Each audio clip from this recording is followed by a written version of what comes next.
PPSC Urdu کی تیاری کے حوالے سے ایک نئے لیکچر کے ساتھ حاضر ہیں۔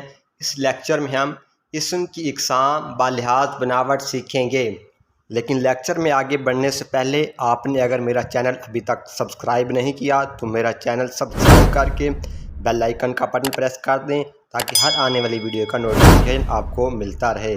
تو لیکچر کا آغاز کرتے ہیں۔ اسم کی 3 اقسام بالحاظ بناوٹ ہیں۔ پہلی مصدر، دوسری مشتق اور تیسری ہے جامد۔ پہلی قسم مصدر کا تفصیلی مطالعہ کرتے ہیں۔ مصدر وہ لفظ یا کلمہ ہے جس میں کسی کام کا اظہار تو ہوتا ہے لیکن اس کے لوازمات میں زمانے کا تعین نہیں پایا جاتا، یعنی جو کلمہ کسی کام یا حرکت کا بیان ہو اور اس میں زمانہ نہ پایا جائے تو اس کو مصدر کہتے ہیں۔ اس کے آخر میں نہ آتا ہے، جیسے کھانا، جانا، گانا وغیرہ۔ اور مصدر کے پہچان کی نشانی یہ ہے کہ نہ ختم کرنے سے باقی فعل امر رہ جاتا ہے۔ مثلا کھانا سے نہ ختم کرنے سے باقی فعل امر کھا رہ جاتا ہے۔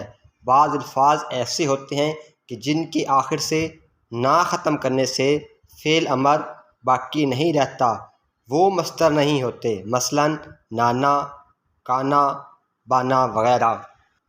اور مصدر ایسے الفاظ ہوتے ہیں جو خود تو کسی اسم سے نہیں بنتے لیکن ان سے مزید الفاظ بنائے جا سکتے ہیں، مثلا کھانا سے کھانے والا، کھاتا ہوا وغیرہ۔ مصدر کی تعریف اور مثالیں دیکھنے کے بعد مشتق جو کہ اسم کی دوسری قسم ہے بالحاظ بناوٹ، اس کے مطالعہ کا آغاز کرتے ہیں۔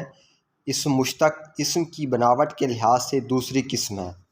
مشتق کے معنی ہے نکلا ہوا، یعنی ایسا اسم جو کسی مصدر سے نکلا ہو اسے اسم مشتق کہا جاتا ہے۔ اسے سمجھنے کے لیے مثالیں دیکھتے ہیں۔ مثلا پڑھنا سے پڑھائی، پڑھے گا، پڑھتا ہے۔ لکھنا سے لکھائی، لکھے گا، لکھتا ہے وغیرہ۔ امید ہے ان مثالوں سے مصدر اور مشتق کے فرق کو آپ سمجھ چکے ہوں گے۔ مصدر وہ خود جو کسی سے نہ حاصل ہو اور جو اس سے حاصل ہو وہ مشتق ہوتا ہے، یعنی لکھنا مصدر ہے تو لکھنا سے لکھائی، لکھے گا، لکھتا ہوا مشتق ہے۔ اب اسم کی اقسام بالحاظ بناوٹ میں سے تیسری قسم جامد کے مطالعے کا آغاز کرتے ہیں۔ یہ ایسا اسم ہے جو نہ تو خود کسی اسم سے بنا ہو اور نہ ہی کوئی اسم اس سے بن سکے۔ جامد کے معنی ہی ٹھوس یا جمع ہوا کے ہوتے ہیں۔ مثلا پنسل، کتاب، قلم، چٹان، دیوار وغیرہ۔